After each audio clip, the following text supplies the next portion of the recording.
So I should have mentioned in the last video, these are things that we can do via Zoom or just through email or text or however you are comfortable doing.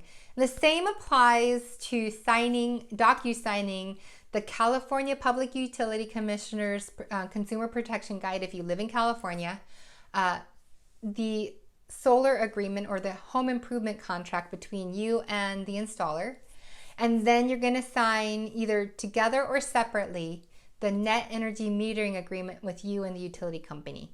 That is really important because, as I will go in on how solar works, the net energy metering is really the name of the game when it comes to solar. So these documents are all via DocuSign.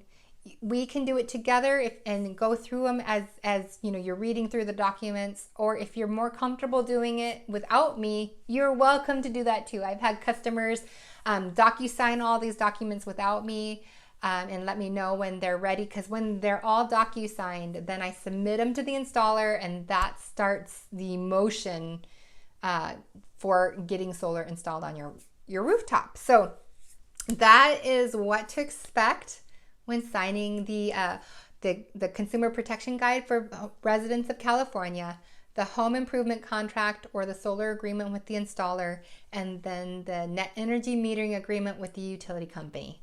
And again, we can do this over Zoom, phone call, in person, whatever you're most comfortable doing. Okay, that's it.